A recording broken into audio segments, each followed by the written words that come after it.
Good evening, baseball fans, and welcome back to Dan's Vintage Baseball PC. Do not be fooled by that fancy name. It's just me and some friends talking about baseball cards. And today, or tonight, it's a relatively new friend for me. But if you're familiar with uh, vintage baseball YouTube, the hobby YouTube, you know this gentleman very well. And undoubtedly, you're a big fan.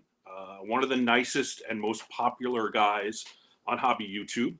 I had the fortune of meeting at the National and having a chat, which is not long enough. I'd like to have more of a chat, maybe next National, and realized right away that the person you see on the screen is the person who is in real life. So let me bring him on. Your friend and mine, Dylan from DoubleD Vintage. How are you, sir? Good, Dan. Thanks for having me on. It's an honor because I have watched all of your episodes, although I don't comment on most of them simply because I have my headphones in and like anything, trying to go back after a whole day and you go back to comment. Every once in a while, I think you probably see me comment, but it's like yours is easy to listen to. I don't need to look at the screen all the time. And well, I'm on. Right, as we discussed when we met, listening to my voice, I guess, is a little easier, and I have a voice for radio, as they say, or I have a face for radio.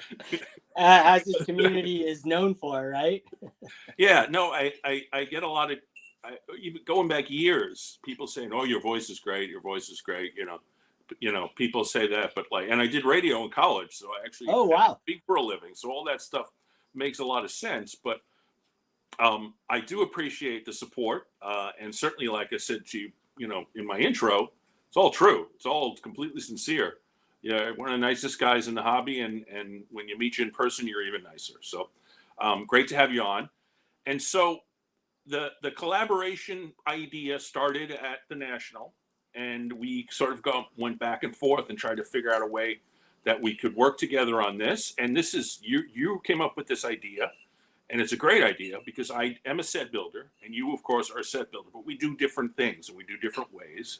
And your strategies and my strategies are probably similar and different.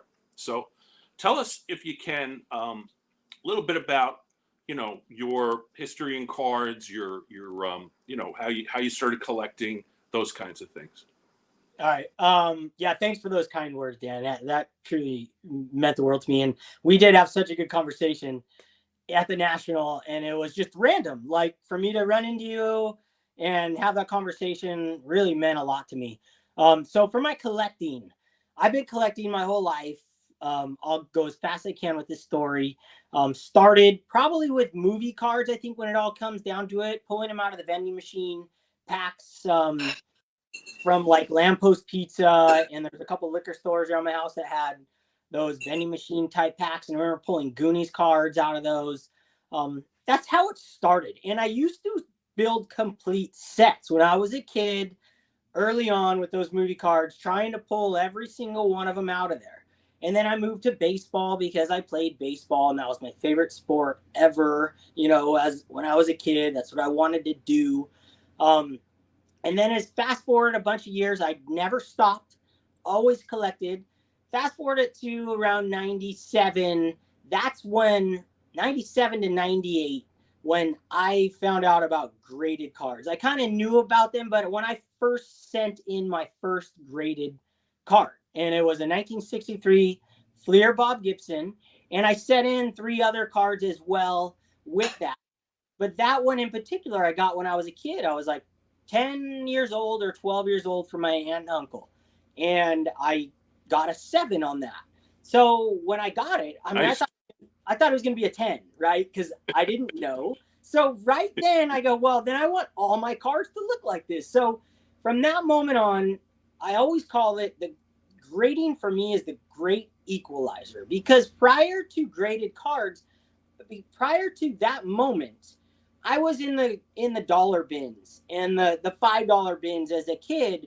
I was attracted to vintage. I was going through them, but no one ever spoke to me. Not the shop owners, not the dealers at the shows. Is that my fault? I don't think so, because I'm a kid. I'm 10. I'm 8 years old. the dealers they weren't very friendly to me. I'm sure if I would have made an effort, I'm sure there was plenty of nice humans back then. But once the grading came in and once I did that Bob Gibson, it was on. I mean, after that, I was going to town. I mean, I have not stopped buying vintage graded cards ever since that moment.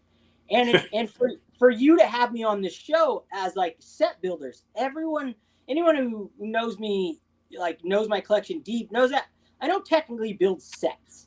I choose what I do is I want a card to represent every single Topps product that they've ever produced. So all the way back from the 48 Magic photos, one card of that. I don't need the whole set. And then 1951 and all the way up until 2024. And I have that on my wall displayed.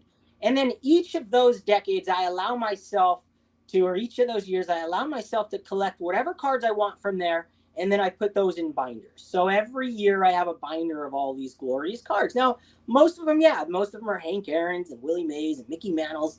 But I make exceptions for, the Al Kalines and the Yaz's and the other players that maybe just aren't as the goats of the hobby. I still want them in my collection, but I just don't need to have every single one of them.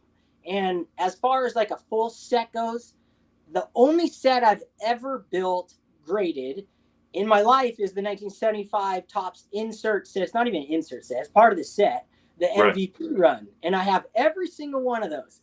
And that's kind of I never finish anything, Dan. I don't finish things. When I do things and it's like, I'm never done. Projects, everything. I get to a point, I'm like, that looks good. That looks cherry. Let's move on to something else. And then I just go back to it and fill it in as we go. So that's kind of how my collection has formed over the years, over the decades. I have never once taken a break. I will skip from here to there and go everywhere. That is impressive. Yeah. I've interviewed many people now, and everybody like me, not everybody, but mostly everybody like me, had a break when they got cool in high school, had a break when they went to college, had a break when they got married and had kids. And, so there's different time periods. And I have all those breaks. But, one thing you did mention, and I did experience this as a kid, like a 14-year-old kid, let's say, going to big shows in New York in like the late 70s, early 80s, is that, the dealers are a lot better now. And I actually think that equalizer thing is that concept is really strong and people don't recognize it as much as they should. And so I really appreciate you bringing that up, because back then, guys would put cards out and, they put not a grade on it, but they put an EX or a mint or whatever. And you take the card home and it's not that, it's like I feel like as many flaws as grading has, and as many, you can see a 4 and a 5 and they can be exactly the same, or the 4 is better, that kind of stuff happens. But it does give you the opportunity to have some objective opinion that's not either the seller or the buyer telling you what this card is and what it should be worth. So I think that's a great point. So go ahead. What I really love about it is that it equalizes it for kids. Yep. Like, a new collector can just pop on and start collecting vintage without being taken advantage of. Yep. Even though, like you said, every 7's not created equal, or any of them, but you have a standard that makes it relatively simple. And anyone can start collecting vintage on a whim and in a second. And to add to that story real fast, Mangini sent a video over in a chat earlier today, and it was a video about it was a newscast from 1990, and it was, I guess that was the year that Yaz made the Hall of Fame and Johnny Bench, and then it was on CBS or whatever. And they gave the prices of the Yaz rookie was $300 back then. Instantly, I'm like, that proves to me how strong grading and how good grading is for the hobby, because I've had many Yaz rookies over the years, but I bought a really insane, nice example last year at the National for $200.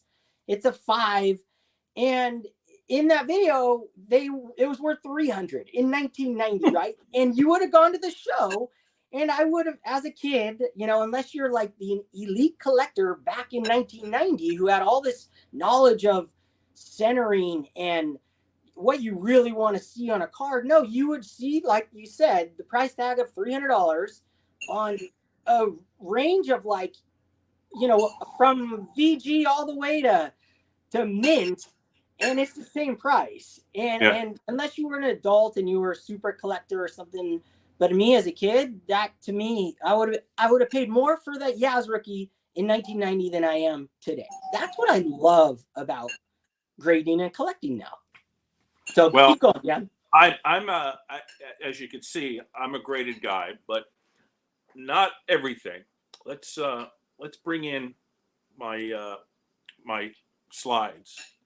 And so what we'll start out with, and we'll get to, this is not a situation where I do my cards and then we talk through. We're going to mix it in, which is a little different from my usual style, which I'm fortunate. This is a shelf here, which, as you can see, are binders, which have the 53 and 54 Bowman on the left, 56 top, which is complete, 68 tops, which is incomplete, 70, which is finished, 71 is finished, 72 is incomplete, and on the far right, 71 tops basketball, which I have a complete set of. So that's it for me with the raw binders. There are not that many of them. You've seen, I'm sure you've seen them. Binders, guys have, full rooms filled with them. And every one of these sets, except for the 71 basketball, has anywhere from 5 to 50 graded cards that aren't in the binders, that are up on the wall or in a box, or I have, a number of boxes and drawers and stuff where all the other stuff is. But so that's how I started collecting when I was a kid, was raw and putting them into binders, and building sets. Now, one thing that you did mention, and I think this is a good time to talk about this, is building sets, the entire set of, let's say, 600 cards or so, or 660 or 720 or whatever it is. You're going to have a lot of cards in that binder that you're really not interested in, what they call commons. But, the sets that I chose to do, and I'll go back, I can talk about it, but I won't take up too much time. But I chose to do these sets for particular reasons outside of the fact that I liked every player in it. So you'll see I don't have 62 set, and I would say my collection is closer to yours when it comes to years that I don't have the complete sets of. And the other thing is I've started to do subsets, and we'll get to that a little bit later. Yes. So here we have two pictures. The left is your binders, and the right is the first picture we have of the walls behind you. So tell me what we have on the left and what we have on the right here. Okay, so the left, those binders, that's my modern collection. And how I do that, because I don't collect every card, you can't. I have certain players I collect, but I want one card from every year Topps Chrome's ever done. I want one card, and I want a refractor. I mean, this is like a different language for maybe you and some other viewers, but this is such a small part of my collection. I'm a vintage guy, but my wife did some labels, and these are the only ones I have, and these are the ones that aren't in my safe. So I got a nice photo of them. That's why you have those. But I want one card from every Topps Chrome set every year, one card, and then one from every Bowman Chrome, and one from every Topps Finest. And then you see my player collectors right there. I have a Mantle Modern collection with Aaron Judge Modern collection in the same binder. Now those have expanded, so I have another one that I'm creating as well, so I can modify them. And then you have my surfing binder, my Mbappe, and Hideki binder. So that's how I do my cards, and I use those U-line. I use these U-line boxes, which are just awesome, and they're 200-pound tests. And I store every single one of my graded cards in binders. So, right. That's how I do my thing. And I have one for every single top set from 1951 all the way through. Some fit in, multiples in one binder, so to speak. But I have probably 50 or so binders with all graded cards.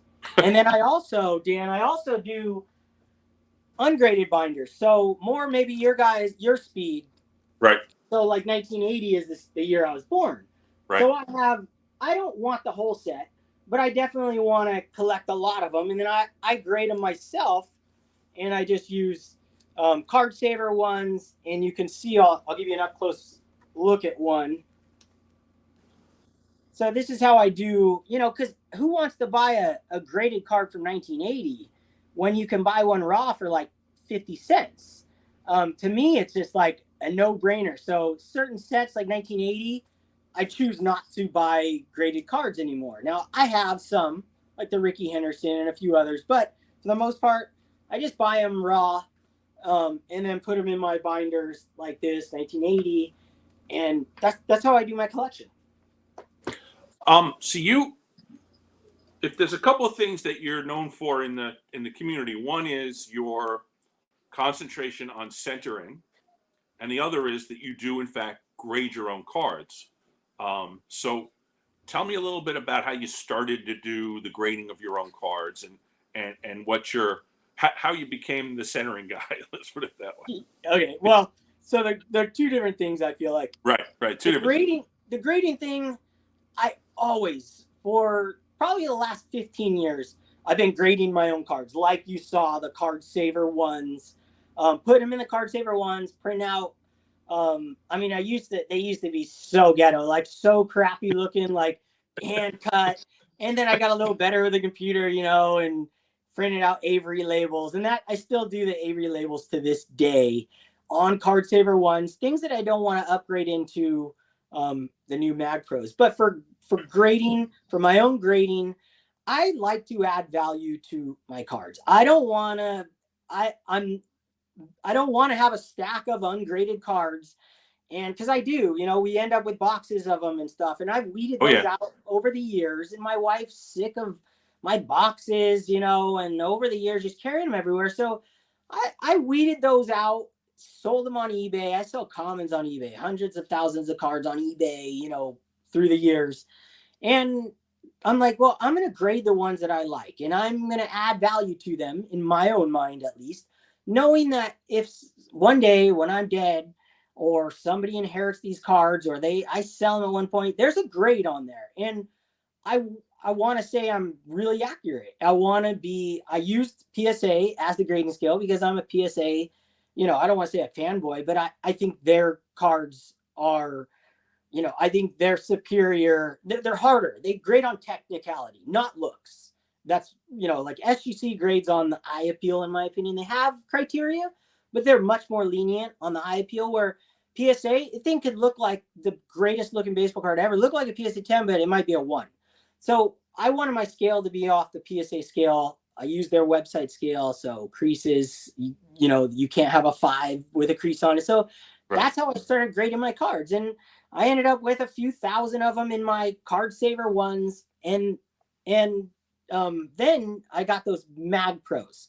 Now I'm going to grab one. I have one right here to show you.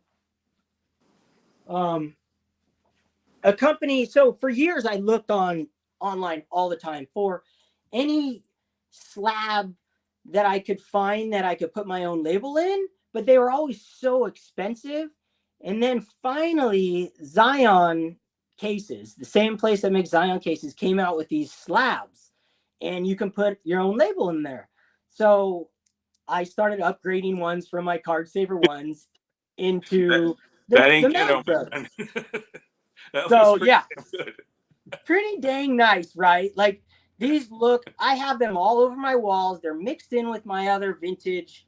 They look like PSA slabs when I do my regular label. This happens to be gold. So I can play with them, do what I want. And to me, it adds value because eventually these are going to be in somebody else's hands. And someone that buys these, they're going to find out really fast that I'm accurate with my grades and I was honest with myself. I wasn't cheating myself. Like, this happens to be a gold label, a 10, just sitting on my desk because I like the look of it. I pull cards out. But, I give modern cards 6s all the time that look like 10s. So that's that was like, for me, this whole Mag Pro thing changed the game for us collectors. Like people like me and you who like the look of cards that are slabbed. To me, I'm done sending cards into PSA. I won't send them in anymore unless they're tickets or they're oversized or something. I'm done with that. I will never send a card in again for any reason because I can just do it myself. And I'm not selling these cards, so I just keep them. Right. Well, I mean, I feel like, well, and you know, I did an SGC reveal video this morning. I watched that. Yeah. We're recording this Thursday night, but I'm gonna put this up Saturday morning, which is my usual time to put videos. But I did the reveal because I wanted to get that out of the way because I have cards in there that I want to move. Mm-hmm. So one of the things is I've been buying a lot of pretty obscure, oddball, you know, pre-war kind of stuff that I want to be authenticated, right? I mean, yeah, yes. Sometimes we'll buy fake cards. I've bought fake cards. And the other thing I want the protection, which I think the Maglite does for you, right? Yep. It protects the card. So I want protection for the card. And, you know, it's part of the display. I can't really put raw cards up on display here. So that's part of it. The other thing was, so you've got the wall. Is there a rhyme or reason to your wall here? Absolutely. So this wall here, this is kind of just like my, I can do with whatever I want to this wall. I used to have the tops run on this wall. Well, I used to have it on a different wall, another display. But this wall, the wall we're looking at in the photo, I just kind of put what's speaking to me in the moment up on the wall, and I'll interchange it every like 5 months. Or I never get sick of looking at the cards. Like I could sit for hours on end and just stare at one card and get lost in it. Like literally, I do that, and then I do sit-ups on the floor. Whoop, we lost you there. Yeah, it's standard. That's all right. Hawaii. What I was going to say is you're speaking to me because I can sit here and stare also. Yeah. And what I do also is take stuff out, change it around, put the other stuff in, and I do have a rhyme or reason. I do have pre-war tobacco, 30s and 40s, 50s and 40s, 50s, 60s. I have Yankees. I have Mantle. I don't know if you could see. Let me. Well, we'll get to it. I got Mantle. I got Dodgers, and then I got all my player runs over here. And so I'm running out of space. I don't have any space left. Yes, for sure. So now I have tons of boxes of cards that I can't that are graded that I can't up because I don't have space for them. So, but some things are going to change in my house pretty soon, and I'll be getting some more space. So that'll happen. I like the sound of that. So let's move on to, I think we've got another set of Yeah, so this wall is pretty awesome. So the wall on the one below the Green Baseball album, okay? That Green Baseball album is my album from when I was a kid. There's still those bats next to it are my Little League bats when I was a kid. Then you have the Topps baseball unopened packs up there. It goes from 1980 to I think 90 or something like that. Has some Fleer up there as well in order. But below that, there's the top two rows are just fun, nostalgia 90s, 80s cards that I love. But then when you get to not the sideways cards, but the normal ones, there's the five in a row. Those are in order. So it goes 1981, 82, 83, 84, 85, 86, 87, 88, 89, all the way to 1991. And it goes Topps, Donruss, Fleer. Actually, what does it go? It goes Topps, Donruss, Fleer, and then two like special cards within those two sets. So I show, and it's in order. So you see every single one of them in order. I like to share the history of cards, not just like the history of the player, but the history of actual cardboard. That's kind of my goal when you walk into my room. I want you to see the history of cardboard. So that display is all my own personally graded, all in card safe. Well, there's some graded cards on that one too. But they're in card saver ones, and that's just a fun wall. So, and then the one on the left where you see the Jaws box, and then you see above that is your 55 Topps double headers. Yep. I have a couple of rows of those. Yep. And then I have fish cards, shark cards. Then I have nostalgia cards from that I open in packs. And then I have YouTube. And then I have a bunch of movie wax packs and baseball wax packs below that. And then all those other toys are my wife's toys. When she was a kid, those are her actual toys, and she kept them just like I kept my toys. And they just bring us joy. And we have them all behind UV glass. This is museum grade glass that I custom ordered. I cut it myself and built everything you see by hand. I didn't have a single human in this room helping me on anything. So yeah, that's just really special displays. Do you have the other one? Show the next one if you could. Okay, so yes, the big one, the big tall one, the one that is right here. Okay. So that is my Topps history. So Right. it goes from the 48 Magic all the way across, and I have one card from every single set all the way to 2024. And then I have a row of sideways cards that hit the spot, like leaders cards, combo cards. And then there's on the far right, once you get lower, I just have little mini collections like 68s, and then 58s, and then I have a little Mike Trout run. I have an MVP, 61 MVPs. I have some of my 53s on the wall. I kind of take liberty after I get past the whole run. But it shows the history of like a bunch of different inserts, and there's stamps and there's stand-ups, stuff that you can't. Well, I guess you can see some of it. Yeah, you can see almost all of it. That's how I take this one's pretty permanent. I can switch the cards, interchange single cards, but it's always going to have the history of Topps, Right. and Bowman. Whereas the one with the Hank Aaron rookie, and that one is kind of there's rhyme and reason to it, but it's interchangeable, meaning I can put Donruss up there. I can put anything I want up there on a whim. Where the other one, I really want to show the history of Topps. So I got a bunch of different things going on, but in the end, it's all history of cards. And I'm a huge common card guy. Like, I like Topps. The rare stuff's awesome. I have some of it, but I like the stuff that I grew up looking at. I like to see a 1958 Hank Aaron 1,000 times. I don't care. I could look at it 1,000,000 times. I still want to look at it. The rarity thing to me, I take care of the rarity in my modern collection. That's where I go for like the hard to find stuff. And it's yes, it's a bigger look. So yeah, it looks like there's some boxes up on the right. yeah. So the pink area up top is my wife's store inventory. She has a business. She's an artist. Mm-hmm. And so that's a walk up. There's a ladder. You can move the ladder and walk up there. And the whole thing is filled with her inventory of her product. I love the ladder. I built the ladder, of course. Yeah, it's pretty sick. And we have another room that we also have the same thing over there. And so we take the ladder. Library. Yeah, it's a library. Yeah, it's sick. And then the artwork that you're looking at, that's all my wife's designs that she's done for companies over the years. So we just have a bunch, and then you see all my toys as a child. It's room, and then our desks, which you don't see, and you don't see the other side. We have more displays. Right.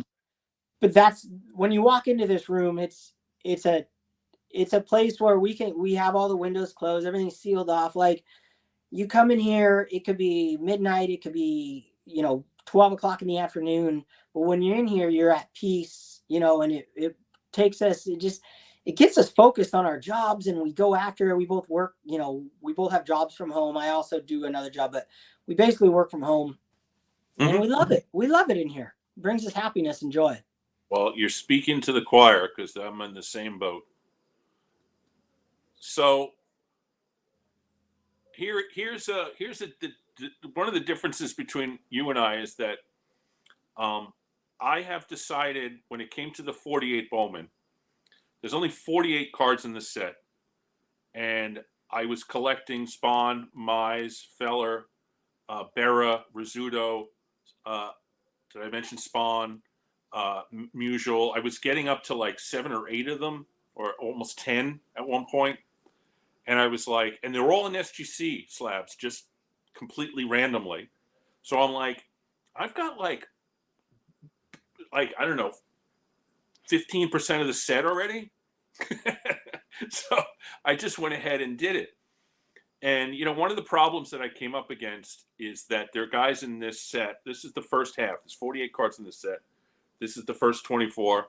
This is the second 24. That's a lot awesome. of these guys you've never heard of. Of course, you've heard of Shane Dienst and Johnny Sane and guys like that. But there's a lot of guys in here that I don't know that I really needed their cards. Yeah. So I feel like you sort of stuck when you're going to do a whole set with getting guys that you don't necessarily want the cards of. And I'll show you one of the other problems that you have in this scenario. And I built this, some of this I got bulk raw, sent them into SGC, had them grade them. Other ones I bought at shows, other ones I bought, a few of them on eBay. A lot of these were hard to find graded, especially the higher numbers of the obscure guys. That's why I had to buy them raw. And I got some good ones. I got some, you can see a 2.5 in there. You can see some 5s. You can see there's a 7 of one of the Yankees whose name is Henrik. Tommy Henrik, I have a 7 of. Allie Reynolds is a 6. So, it's a mix. But one of the problems is displaying. Of course, Spawn is up, Musial's up, Mize is up, but a lot of these guys just sit here. Yeah. Yes. Yeah. So, is building the 48 set to me. I've thought about selling it, and the reason I've thought about selling it is because I can always go back and get the Spawn and the Mize and the Musial and the cards that are part of my player runs. But if something's sitting in a box and the set is worth $3 or $4 grand, maybe I'd be better off putting it into a single card. But I don't know. I kind of feel like it's a special thing, so I'm sticking with it. I think you touched on something, Dan, because there's two ways to look at it, right? Like there's guys. I mean, I don't want to put you in the box, but there's guys like you. I'll just say that feel like they have this need to complete something. And there's guys like me that I don't need to complete anything. I just want to have cool looking cards. So how I collected for all those years, there was zero focus. It was like eBay, ending soonest. That card's epic, sick. Okay, look for the cheapest 7 I could find. Buy it. Even sight unseen for like a decade. I was buying cards on the pit, and I wasn't even looking at the cards. I knew what they were, but they don't show a picture of the actual card you're gonna buy. They just have the picture. They just have, this is the card, and you want it in a 7, you buy it, and they ship it to your house. Or put it in the vault is how it worked. And then I'd have them all shipped. I had them all shipped like a decade later. And so I think there's just two ways to look at it. Where my brain says my hobby money is limited. And so I cannot get over the hurdle of buying money for a common player. I just cannot do it. And I don't get enjoyment from looking at the common player. So I just move on. That doesn't mean I don't like baseball cards. It doesn't mean that I'm not a true collector. And then there's guys that can completely enjoy seeing an entire set on their wall. And I think something is said for that. I think having an entire set of those Bowmans makes them look extra special. Because it's not my favorite set of all time. But to see them all in one place, all gathered, I think it's awesome. The one thing I will say is I wish those freaking numbers on the SGC slabs were tiny. You wouldn't even have to mention the grades. You wouldn't even know. You wouldn't have a clue. They all would look exactly like baseball cards. The old SGCs, they could have been 10s. I wouldn't know. Well, one of the things, and I'll go back for a second. One of the things that does bug me a little bit is some of them are old labels. And some of them are new. Like Johnny Sane is an old label, but most of them are new. Yeah. And so here's the thing, though. I'm going to disagree with you on this. Common players, that you guys that you think are common players have stories. Absolutely. And knowing the stories of Walker Cooper and Johnny Rosick and Hank Sauer and guys like that, I think that's important educationally. And there's a Bobby Thompson rookie down there, and there's some guys in here that obviously didn't do much, but there are 48 cards in the set. So, whoops, got to get you back here. Yeah, I'm back. there's 48 cards in the set, so they didn't put like a guy who played one game. Most of these guys had some accomplishments. So the other one, we talk about this. Wait, Dan, before you quickly. move on, what's your favorite card from that set? If you had to choose the one. 48 Bowman set, my favorite card is Allie Reynolds. Okay. Find him. I think I know what that one looks like. He's the third. Okay. He's in the middle row, third from the right. He's a pitcher. It's a 6. Oh yeah. The Yankees. He's got this look on his face, and he was a real bastard on the mound. He was one of those guys that stared guys down. He was like a early version of Bob Gibson, and he was a terrific pitcher. In fact, he's been on a bunch of Hall of Fame ballots for veterans committees, but he's never gotten in because he wasn't a compiler. He didn't pitch that long, but he won 5 World Series with the Yankees, and was the main guy in a couple of those. So this one is interesting, and we'll go through this quickly. The 1951 Burke Ross set.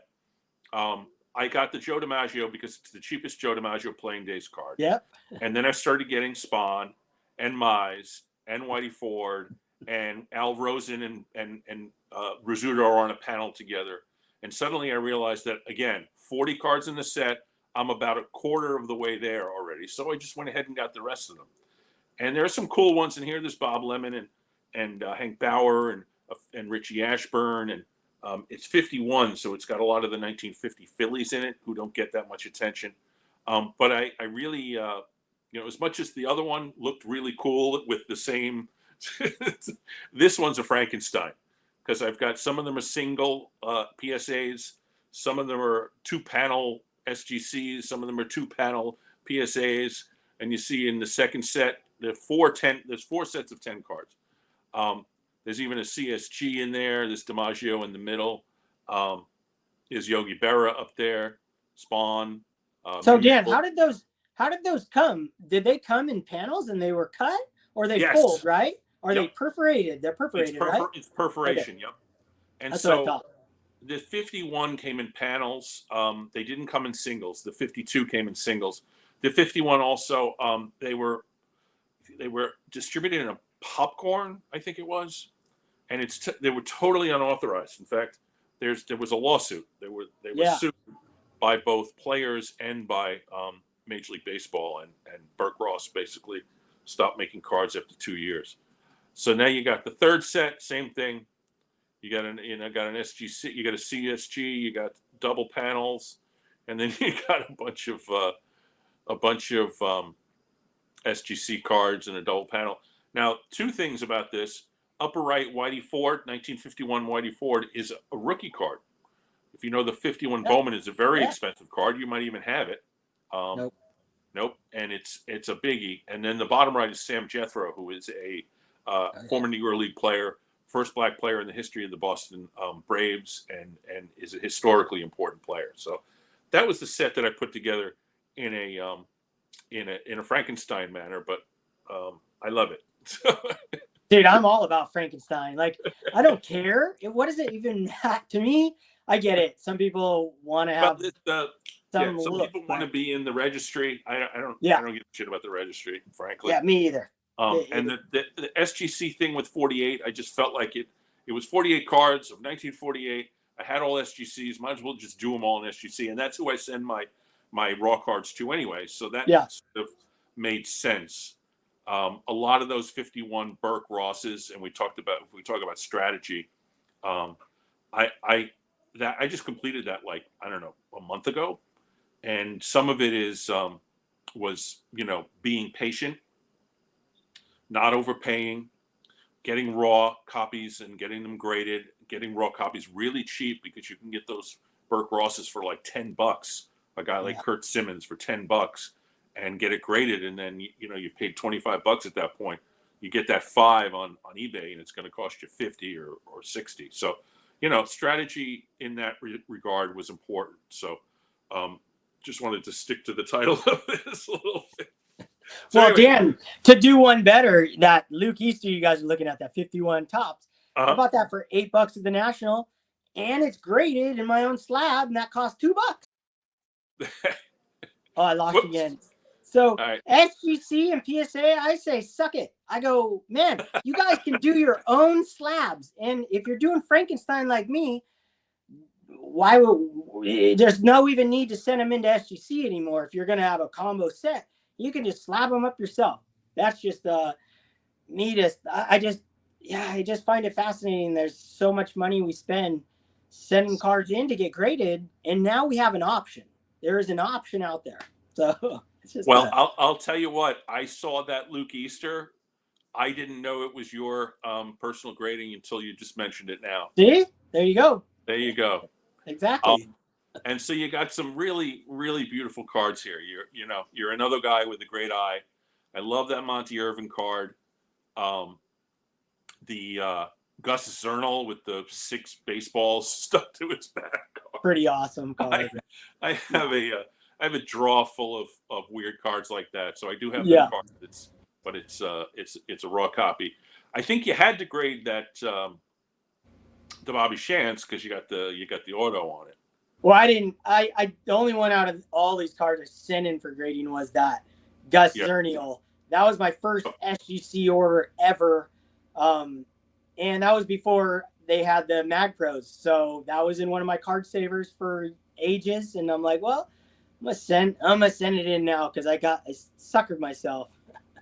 Now I wouldn't. Now I just slapped on myself, and there you go.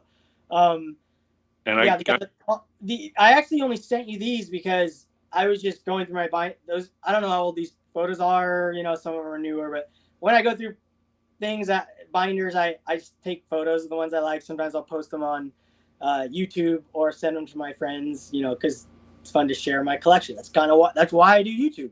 It wasn't really to make friends. In all honesty, it was because I wanted to share my collection, and I made friends is just a bonus. And now to get to talk to guys like you about our different strategies, it just makes it extremely fun. Well, I agree with that. I totally agree with that. One thing YouTube has done for me, and I agree, I did it because I wanted to show off my collection and also bring on people that weren't on YouTube and have them show off their collections. And then it ended up opening up so many doors for me. I mean, literally, somebody who watches my channel, shout out to David, sent me cards that I needed from a set because he saw one of my videos where I said I was building this and I had about 30 left, my 72 set. And he literally sent me cards for free. He won't take money for them. Insane. It's insane, right?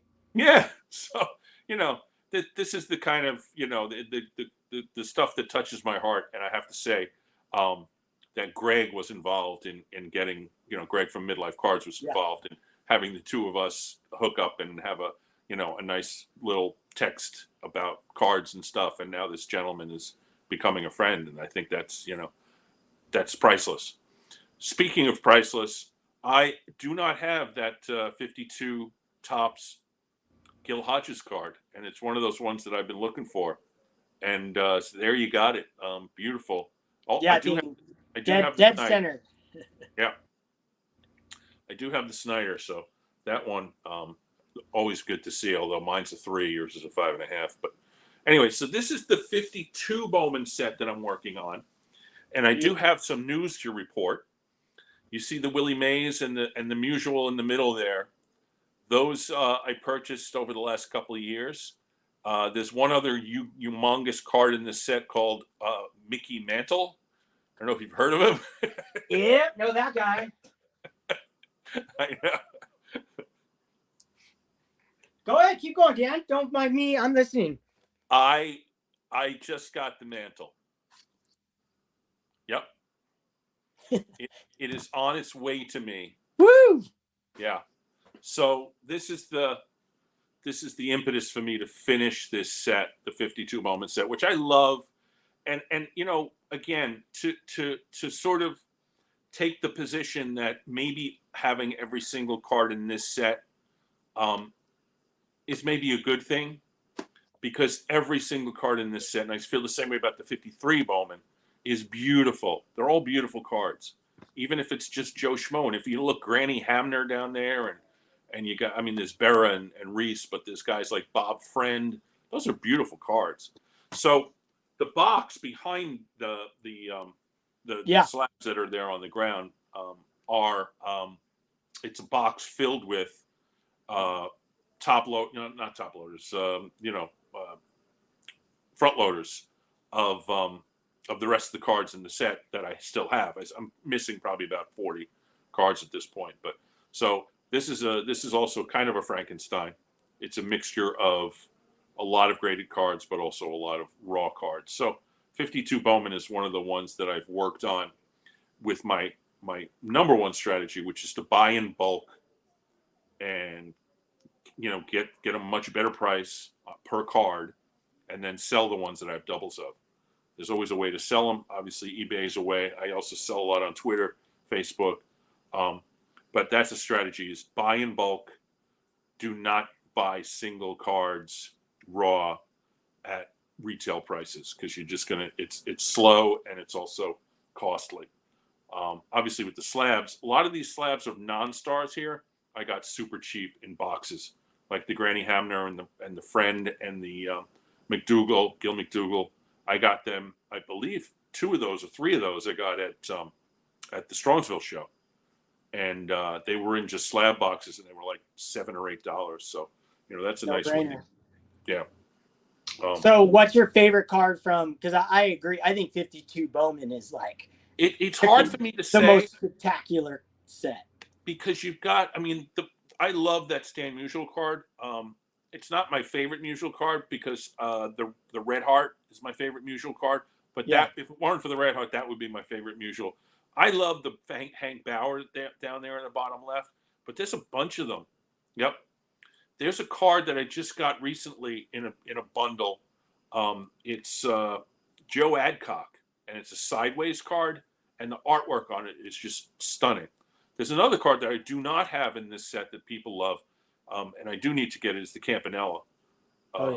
Yeah. So let me go to the next. So we're skipping a few years here, but we're into 57 here. And those are 4 of my favorite cards in the entire set. Yeah, they're pretty sick. Yeah, totally. The left I love Hank Aaron. Yep. I love 57. It's like, it's one of the most underappreciated sets. I mean, I know so many guys in our community love 53 Bowman. Well, I think 57 Tops just smashes 53 Bowman. Why, you ask? Because you have the names of the players and the team right on the card. You have photography, you have up close, you have the names. And to me, like, being a kid, I needed the names on the card. So when I was at card shops and card shows, I didn't know who these guys were unless it was Hank Aaron or Ted Williams, But even then, that's only because I had them all over my walls growing up. I had black and whites of these guys. But I needed the nameplate. I didn't know who Phil Rizzuto was, unless the name was on the card.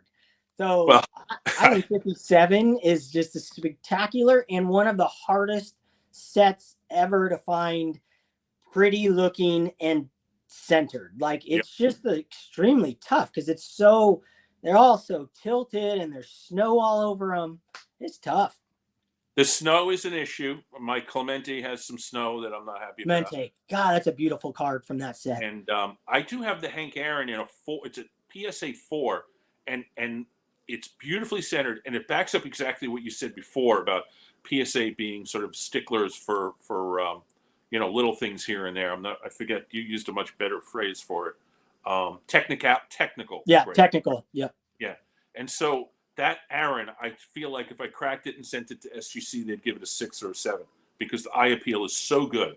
But I'm not going to do that. It's not going to leave my collection at this point. I don't need a better copy, because this is a gorgeous copy, as is yours, obviously there. So one of the stories, we were in different houses at the National. I was in what's come to be known as the frat house, or the CPAP house. and you were, of course, in the famous, wonderful-looking house. We saw videos and pictures Yes. and stuff, and some of our guys went over there as spies to check it out. But the Misfits house was quite impressive.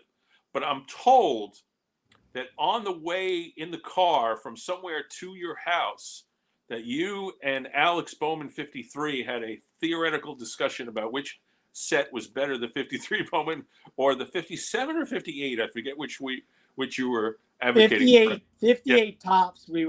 I mean, I think we brought up the 57 because I said, look, the Bowman 53, the 57 tops is like the Bowman 53. But he blasted the 58 tops. And I was just like, how can you blast the 58 tops? To me, 58 tops is like the most beautiful set ever created. So I just, me and Alex, wait till we get to the next slide. Yeah. So yes. what I've done, as you know, when we went through the binders, I have the complete 53 Bowman color set. It's 160 cards, have the whole set, but I am slowly moving from having it in raw examples to graded, and I'm up to about 100 graded cards in that set. Are you grading your cards? Or are you recollecting? Both. I love it. But what I have done is now with the grades, I've solved the problem that you have, which is that the name of the person is not on the card because it's on the flip. Yeah. So. Totally. I agree. Like if these were around when I was a kid, I would, that would have solved it if I had graded cards. One more reason I love graded cards. I mean, the number one reason I love graded cards is because they look like museum pieces, and the names on the slab and the information there. And you can play with them, you can touch them. You don't have to worry about people damaging them, and they just look better. Look at you, Dan. You're recollecting the set in graded form. Like they're two different collections going. You got your ungraded and your graded. Most people would be like, dude, you're crazy. But my brain, I get it. I have the ungraded collection and then I have the graded collection. They're different collections. Well, I have to say that Alex was a motivation for that because Alex's I imagine his set is in fact all graded. And I thought, and at that point I had like 20 graded examples from the set, and I was like, I might as well just keep doing it. So I've sent probably 20 of my raw examples into SGC, and I've gotten some really good grades. A lot of I only send the ones in that I think are going to do at least like a 5, and up. And for the most part, I've gotten a couple of 4.5s, but for the most part, it's all 5s, 6s, a couple 6.5s. I think maybe 1 7. So I'm telling myself I did a pretty good eye picking out these cards. Exactly. Get a little pat on the back, Yeah, and and then I sell the raw examples, and it's a set that people love, so it does move pretty quickly. Yeah. Well, what's so funny about me and Alex, like our conversation. So I watched a video the other day of his that he did like his top 10 favorite cards or whatever. Every one of those cards was just like beautiful. And like, we have the same eye. Like, yes, I love that card. Yes, yes, yes. And then the conversation in the car when we were getting food, and then like John 3D's kid did ugliest cards of all time. And Alex is on there typing, yeah, you're right. And I'm thinking, you guys are out of your freaking mind. 1953 Yogi Berra, the Monty Irving 53. I mean, I was like, those two alone are probably the two greatest cards from that whole set. Like the looks of that Monty and the Yogi to me are astronomically better looking than the Satchel Paige from that. Just because the Satchel Paige is iconic doesn't mean it's better looking. To me, those other two are 10 times better looking. And I have the Satchel Paige, but the other two look way better. So it's funny that a guy like Alex and me, we can agree on so many cards, but yet have complete different visions on other cards. And it's Alex, Alex actually had a live stream on that. with Yeah, the the ugly cards of all time. Yeah, couple that's of how the discussion got started. a few months ago, and he brought out like the 52 Spawn, and I was like, dude, what are you doing? Well, that's funny because we talked about that one, and I go, you know what? The only one I can almost get my brain around is the 52 Spawn because he's elongated. Now I happen to Yeah, have that card. yeah. For a I lot for years I had it. I did sell it, but I do want another one. Now I still want it, but I almost it's not ugly, but I kind of understood. All right, so you and I disagree with that because I think he looks super good on it because he looks very young. Oh, Whereas okay, I think okay. one of the worst cards ever made by Topps is the 1965 Warren Spawn Oh, I because love that it one. looks like some old man came out on the Ah, field and they're telling him, dude, you got to go off the field, see, old man. oh, that's why I love it. It's his last card, and he's on the same team as Yogi, and they both look like old men. And putting those two cards side by side, I just think they're freaking awesome. And they both have coach on them, so they weren't even Yes, yeah, but they played as well, so it was a combination. I not love very. it. They didn't No, play very well, not but much. Like I think Yogi just like literally a couple games was it? yeah, Yeah, like not needed much, but bats or something. they And did Spawn play. was like 2-11 or something, and then they traded him to the Giants. So now we got 58 and 59. Now Yep. I have to be honest with you. 58 to me is not my favorite set, but Don't do it, Dan. I'm warming up a little bit to it because yeah, the color. I mean, I have that Hank Aaron card. I don't have the Ford. I have had the Cepeda in the past, but I've sold it at profit. So I don't know. I just the Warren Spawn in this set to me I don't like because I don't know. It's a fake. It's like a fake picture of him throwing, and then there's like all this color behind him. I don't know. I guess I guess you guys, or I'm not gonna put it words in your mouth, but I know for a fact that Alex loves photography because he's a Yeah, photographer, and where I'm more of a graphic design type guy, I guess you would say. yeah, I don't know where that comes from. My wife's a graphic designer, but that's not where it comes from.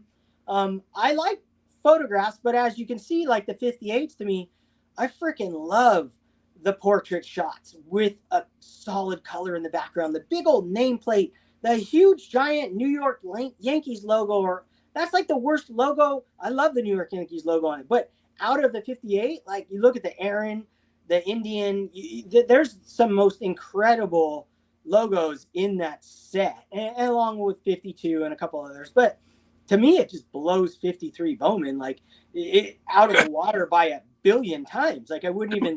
I own one card from 53 Bowman. That's how much credit I give 53 Bowman. Sorry, which guys. which card is it?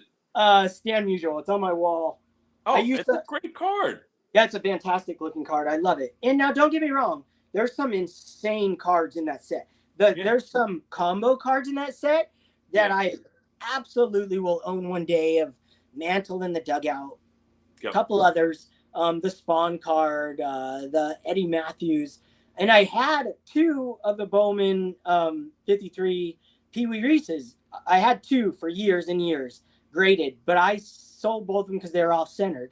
I would love to get one back at some point when I find one that's dead centered. I had them in high grades, so they were easy to sell and they netted me a lot of money to go towards my Yeah, it's collection. it's a polarizing card because people who love the card, like me, will say it's one of the greatest cards ever made. But some people like get offended by that somehow. I mean, I think it's a piece of modern art, to be honest with you. It is. It actually is art. I Yeah, think they even displayed it in a gallery for years, like the actual photo. and Very famous. I have a 6, and it's a well centered 6, and I paid up for it. I paid. Maybe you bought my six. I what I did though. I bought it about 3 years ago, and the money Okay, it's now worth more than what I paid for it. Let's put it that way. So it you was a bought a decent nice one. investment, even though it was a lot of money. And at Yeah, the time, it was maybe the most money I'd ever spent on a card before. it's At probably that point, $1,400. Yeah, something like that. so, a No, little no, less than that, but yeah, in that range, like 12, something like that. But yeah, since makes sense. I've broken my record a couple of times since then, so As we do. or actually several times since then, including the new one, the 53 Mantle. Oh, we didn't talk about 59, which is a set that I do like. Yes.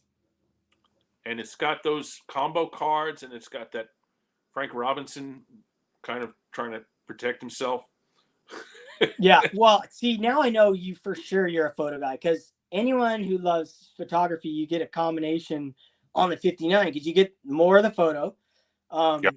and less of the color. I would rather not have what is in the background and have the solid 58s. Yep. I think 58 blows 59 out of the water, but I love 59. It's magical set as well. It's just So 60 is a set that I have considered building. I probably have about 100 raw examples and maybe 10 graded cards. You know, I have Koufax and Aaron and Mays and Mantle and Spawn, of course, a few others. But the problem with 60 for me, and I think you're probably on board with this, is there's a lot of centering issues and there's a lot of printing issues. And you mentioned a while ago the Yastrzemski rookie. I've been looking for an example of that to purchase, but even the higher grade ones have all that black like streaking on it. yep. And Even dotting. 7s and 8s, Yeah. diamond cuts, streaking.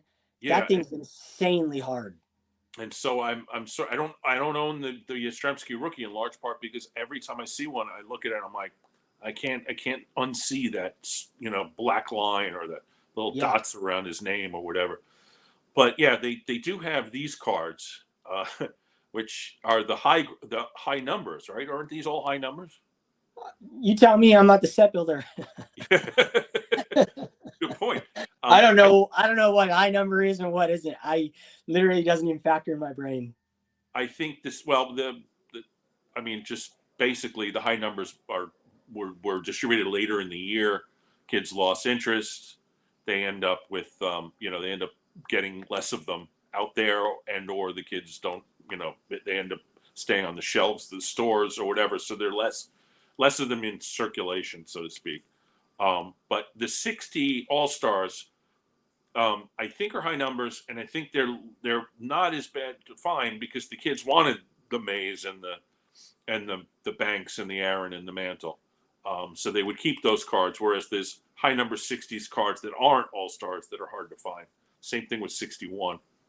But these are I love these cards, the 60 All Star cards, and I feel like if I do build the set, a large portion of the reason would be because of these particular cards. So I think they're like the greatest design ever. I think the 60 All Stars are just absolutely spectacular, and they're really hard to find centered with good eye appeal. I mean, yeah, I probably had 8 or 9 of them before I went on the centering kick, and I sold all of those.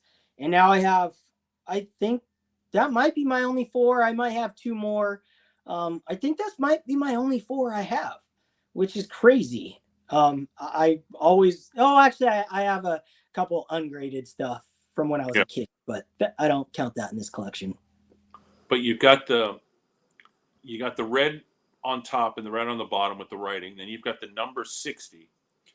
Then you've Yep. got the great batting photo, but you also have this sort of like fake shadowing. Yeah. Not fake, but it's sort of a shadowing effect on it, which I think really sort of brings out the picture. And then, of course, you've got freaking, you know, 4 of the greatest players of all time there. Yeah. So, I picture in 1960, these guys don't have a Mac computer that they're able to pull in that drop shadow and build this perfect design. Like, this stuff is like, I don't even know how they did it. Like, hand drawn and then layered on top of layers. And then honestly, I wish I knew how these were created. To me, that's what I love about the old Top stuff, is the graphic design part of it. Like the floating heads, they literally probably had to cut out the freaking heads and then to pick those colors and put them on there. That's what fascinates me. I freaking, or a photography.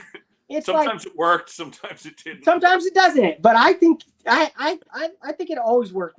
Where photography, you know, I'm not going to say it's not less difficult, but it probably was less difficult back in those days. You take a good photo, like those Bowmans, you slap it on a card. You put a border and you slap it on a card. That's not that difficult.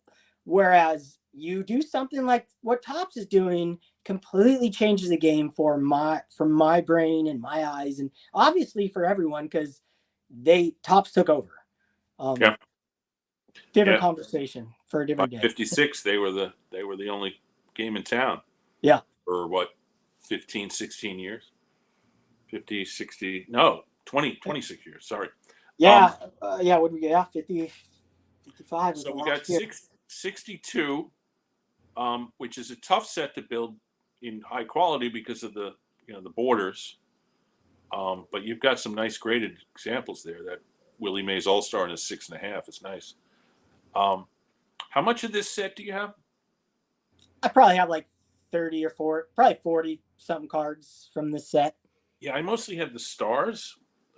Also, not a set that I want to build because of that concept of the borders. Here's 65 and 66 leader cards. There we go. Yeah, I love leaders cards. No doubt about it. This is the great thing about the 60s leader cards, is that you could have, there's the famous one where I think there's four or five Hall of Famers on the same card. Yep, there's a couple. Yeah, the 63 has one just mind-blowing one that has 5 Hall of Famers on it, which I don't have anymore because I sold it because it was off-centered, and I would love to pick it up again. And then you get these cards, and then you get the classic one with Koufax and Drysdale. And then you get these guys, random guys, like Bob Veal is the strikeout king. And I think Rico Carty is in there. And there's a rookie card in there, actually, too, the Don Sutton rookie. Yeah. And you end up with guys like Ken Boyer. So I don't know. It's awesome. When I was a kid, leader cards were the ones that you threw up against the wall. But now I'm like, wow, look at all the star power on this little card here. That 66. Go back one more second, Dan. Sure. That bottom left, the right, 1966, where you got Clemente, Hank Aaron, Willie Mays. That card to me, that's on the echelon of greatest leaders cards of all time. Now there's other leaders cards that I put above it, but that one's really up there, and it's a very pricey card for a leaders card. And to find that one centered is almost impossible, and I have one, but it took me 2 years. All right, so 69, which is a set that I started collecting in 1970. So 69 to me is vintage. Absolutely. I hope so. I never owned them, and I had for the longest time throughout my teen years and stuff, when I was still collecting, I had 2 cards from 1969. I had the Mantle and I had the Don Drysdale.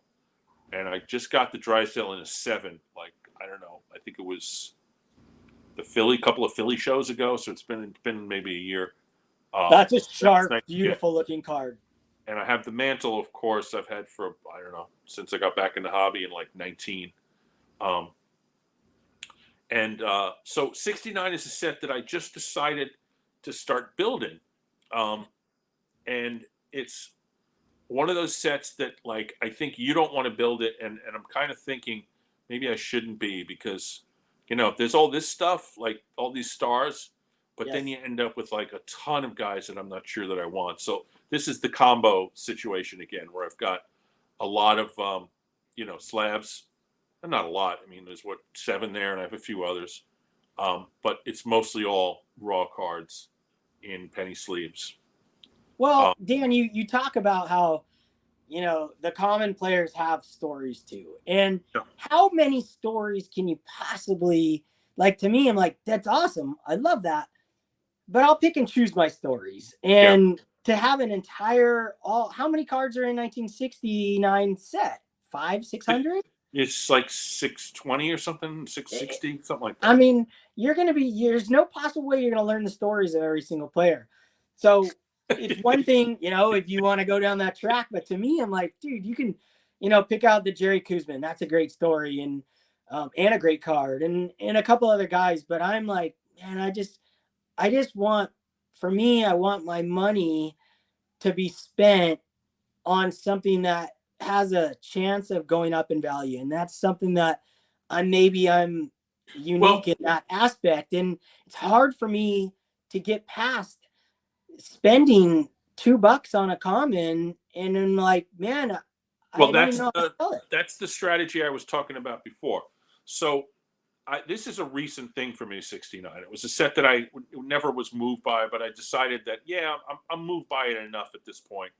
And I bought a very large lot of cards for about 300. Whoop, we got your back. There we go.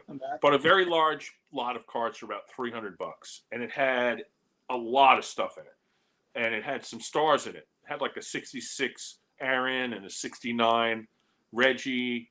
Raw examples. It had some high numbers from sets that I'm not building. I made that $300 back in about a day by selling a bunch of cards, and I ended up getting about 50 cards from the 69 set. All pretty good examples. A couple of them had wax on them, which I got off with the special use of pantyhose. Oh yeah. And I got some gum stain, and I got it off. So I ended up getting about 50 cards from that set, essentially for free, because I had already sold off what I bought the lot for. So that's the way I'm kind of building these sets now. Because I don't want to go into a shop or into a show and sit down with a binder and pull out this card, and then sit down and pull out this card. Yes. And suddenly I walk up to, and they're all $2 or $3 or whatever. And I walk up to the guy, and he's like, all right, you got 30 cards for $2. I'll give it to you for 50. I'm like, I just saved $50 by doing it the way that I just did it, which is buy in bulk, sell off what you don't need, and then you've got essentially cards for free. So that's one of my main strategies that I'm using these days. And you hit on it. It's some work, Yeah. To sell off, selling cards is work, but it's better than spending $4 or $3 or whatever for a common. Totally. Yep. Well, you hit on something else too. Time. Like the time. Yeah. Like it's funny that you have me on your show. I because I'm not an anti-set builder, but you're probably like, man, I should have thought more about having Dylan on. But the time that it takes to build a set is something that I just don't have right now. And I think maybe when I'm older. So let me just pull this out, because I'm not. There was a time, Dan, that I thought, hey, maybe I will build sets one day. So I was buying in bulk, and I have loads of, common cards in here, loads. I have probably 155 Bowmans that are all like, I used to cherry pick them. So they're really high graded stuff, 52s. Yep. But I did the whatnot sale, and I sold probably 600 or so. And I have a couple more rows of these like this. So one day, maybe I will change my tune and I want to build some sets. But the time it takes, like, I don't even have time to like put these in order again. And I'm like, man, that's just a lot of work. So well, let me say this to you, and to support what you're saying, and yeah, it definitely takes time. And I was building the 54 Bowman set because I got all the top cards first. I have the Ted Williams, I have the Mantle, I have, a bunch of the top cards. All I have left are commons at this point, and there's like 60 of them. And I have just dropped the ball on that. I haven't even, even gone after it at all. And it's like, it's just sitting there, incomplete set. I have all the cards that I want out of the set. All I need are a bunch of guys that I really don't know that much about. And so I'm thinking of actually abandoning it and selling off all the commons as like a starter set, which is what I do a lot. If I buy so much of a set in the bulk that I've now got 150 extras of 70 or 71 or 72, I'll sell it as a starter set, and it goes and it moves. But the timing is certainly something that you're right about. Not the timing that it takes is certainly something that you're right about. So that's a concern also when you're set building. So 74, which is a set that I collected as a kid, it was the last set that I collected as a kid that I was really still a kid. By 75, I was like 13, so I was too cool. Although I do have quite a bit of 75, but 74 is a set that I really like, but I've it's never moved me to buy that much of it. Like I have a few cards from the set, but not enough. And you've got 3 different Dave Parker rookies. Yes. I have certain attachments to certain cards, and I have one of those Dave Parkers, the top right, the off-centered one. I had that since I was a kid. It has a big wax stain on the back. So I had attachment to that card ever since. So anytime I find a centered one now with really good eye appeal, I'll pick it up. They're cheap. They're like $25, you know? So I'm like, yeah, I'll take that. I don't hunt them down, but if they just pop up, I'll grab it. You know, at one time I probably had like 7 of his cards, 7 rookies, but during my off-center sales spree, you know, this is what I have left. Actually, those 2 during Dylan the off-center years. Yes, exactly. Yes. So speaking of multiple rookies, what the heck? No, that's nothing. Yeah, I have a huge addiction to the Robin Yount and the George Brett rookie. The Yount rookie, I've been actually able to sell quite a few over the last 2 years. I broke the curse of like having to have like 50 of them. Now I have like 12 of them or something like that. And then the George Brett, I probably have 8 of them. I will continue to buy both of those cards when I find them in the eye appeal I want.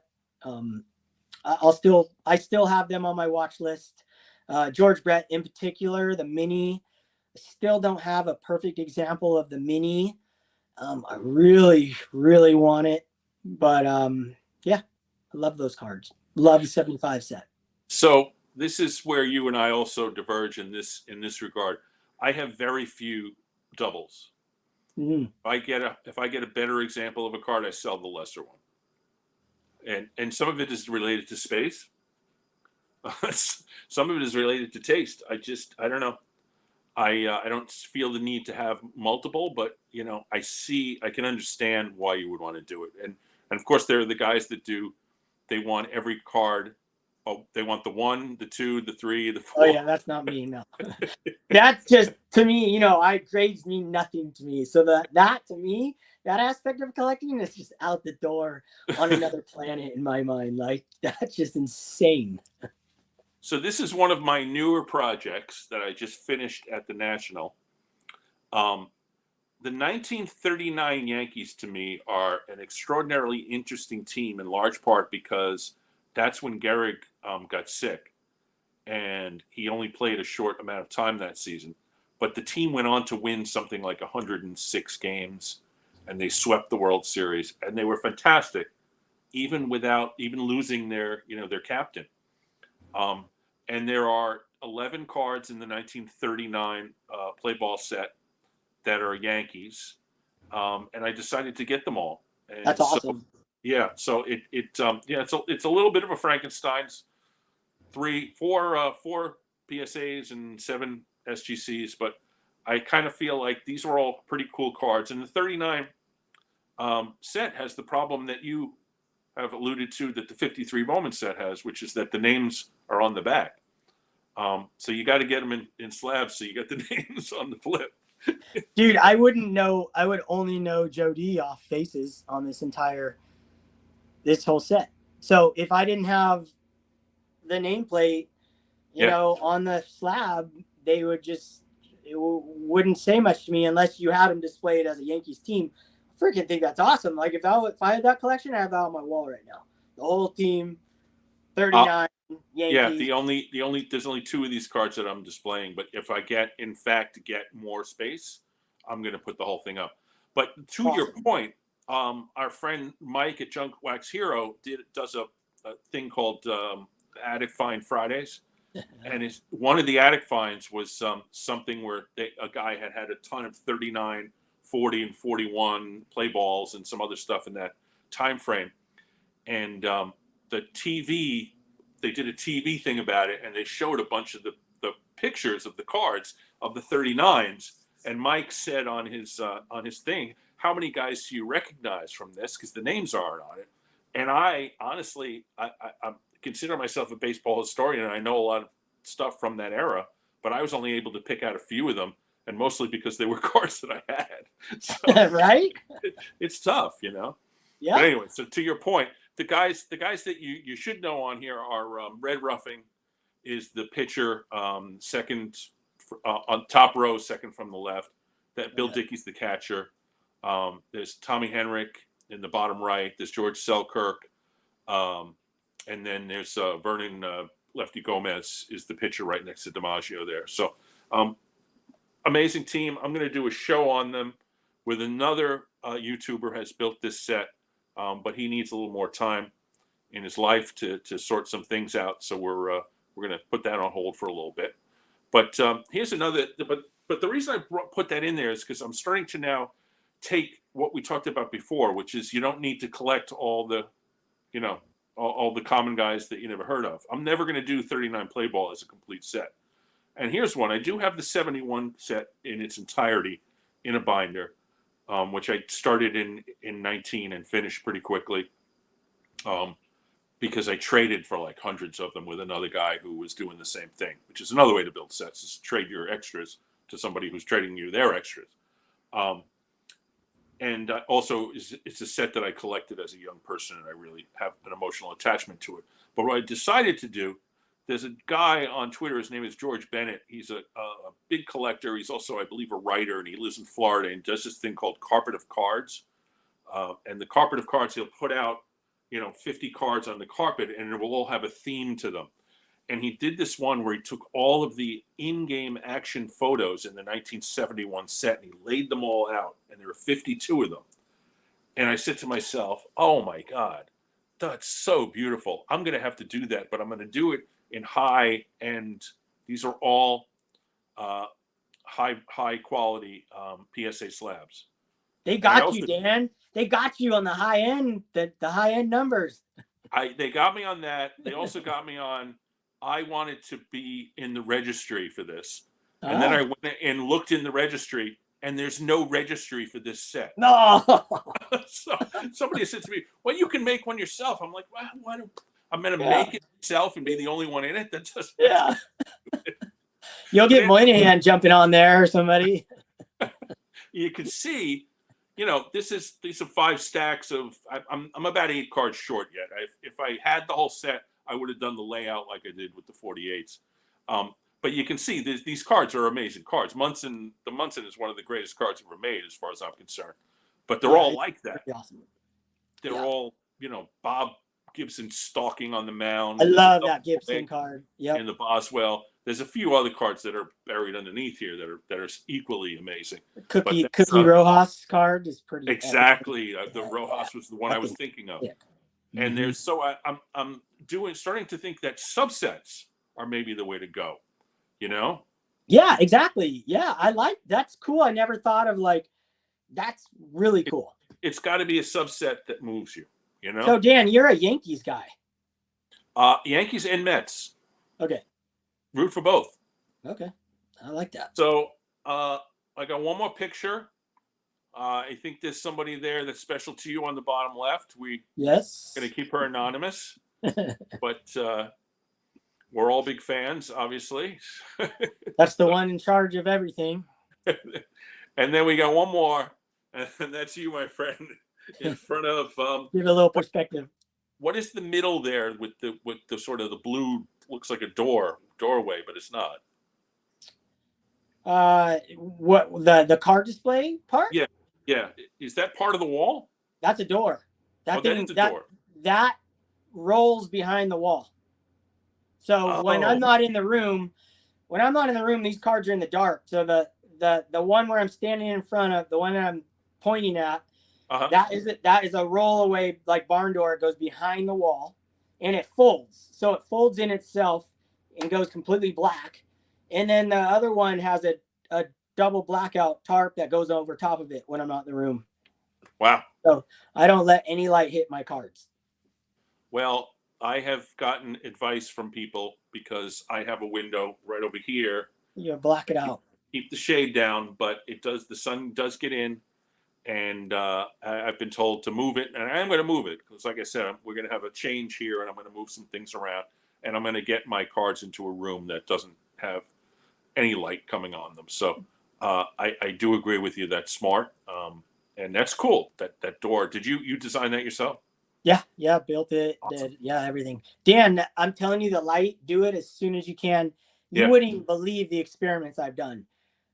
Your cards will change colors, even not even close to direct sunlight. It is the most critical thing about baseball cards. You light touches them, they are changing color. So I urge you to get a Yes. cover for that window when you're not in there. Yep. I do that. Okay, good. So we're an hour 25 because you and I do have one other thing in common, and that's that we both like to talk. So Yes, we do. Yes, we do. anyway, so we started out talking about set strategies, but we went all over the place. How we do But it. that's fine. That's why I do the channel, is because I want conversations. And like I say, in all, if you've been on the show, you've received my my show rundown. And my show rundown says, let's just let it go. Let's let the conversation go where it goes. So One last thing, Dan, before we leave. Sure. So thinking about the whole concept of going after sets and all the time it takes and everything, and everybody talks about how epic the hunt is. Dude, you're a display guy and I'm a display guy. Honest to God, my favorite part is not the hunt. Like, if I could snap my fingers and have the cards that I want dead centered in my collection, I don't want to go for the hunt. It's fun to go on eBay. I like going to card shows, but I don't have card shows. But in all reality, just give me the card. So, like, if I'm going to build a set, I'll just buy the set because I want the set.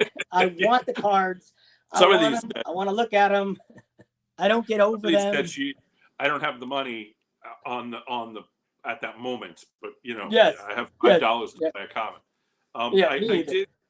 I glossed over 56 tops, which is my favorite top set, and I built it entirely in a binder. But there are, I think I have 30. How many cards is it? 160? No, it's more than that. No, it's more than that. Got to be more than that. It's got to be. Yeah, no, it's 340. 1956 is 340 cards, and I have them all except maybe 30 or 40 cards in slabs. So that set I built specifically because of a childhood memory, and so I wanted every card in the set. I didn't care if it was somebody that wasn't important or somebody that didn't have a story. But although 56 tops, every page has a story on it, and the good ones too. Especially since it's the beginning of integration, and there's a lot of guys in that you think they're commons, but they're Latin players or they're black players that have a story that is important historically, even though they're common cards.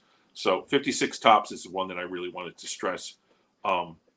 Did by the end start doing the strategy where I was buying in bulk and selling off, and so that's something that I feel if you're watching the show. If you're still watching after an hour and 28 minutes, then there you go. So I am thrilled, pleased, honored, happy, and elated to have had you on the show. Dylan, you are a unique person, a unique hobby person, and the education that I got going through your whole thing is priceless to me. So I really, really appreciate you coming on, talking to me about all this stuff. And I think it's an hour and 28. We could go another 90 minutes if we had to. So thanks, Dan. So I'm going to post this on Saturday morning. If you're still watching at this point on Saturday morning, thank you for staying with us, and trust me, it's worth it. So anyway. I've got a T206 complete set guy coming up. We're recording on Saturday, but it's a two-parter, so it's going to go the following Saturday and the following Saturday after that. Now, that's something that I started off doing, and I got up to about 80, and it's 510 or something like that. Oh And my I was like, I can't do this. I can't do it. What do they can't, call it? They call it the monster or it's the something? monster. Yeah, it's literally the monster. So he has a complete monster. And it's funny because he told me the That's story that he started out getting he's a Tigers guy. So he got all the Tigers guys. And there's a lot of them. So now he's got 20 or 30 cards, or maybe more than that. Because they're four Cobbs. And he's like, well, I might as well just build the set. Like, it's like another Might as well. 450 cards. Like, That's all right. crazy. So I gave up on the monster. I started to do basically just Hall of Famers, cards that I liked. And, sort of your strategy for what you do is pretty much my approach to teach 06. So there you go. Any parting words? Thanks, Dan. That was an absolute blast. Honor to be on here. All right. Thank you, Dylan. We'll be in touch. Let's do it again. We'll do something else next time. I had a blast. Absolutely great. Thanks, my friend. We'll talk to you soon.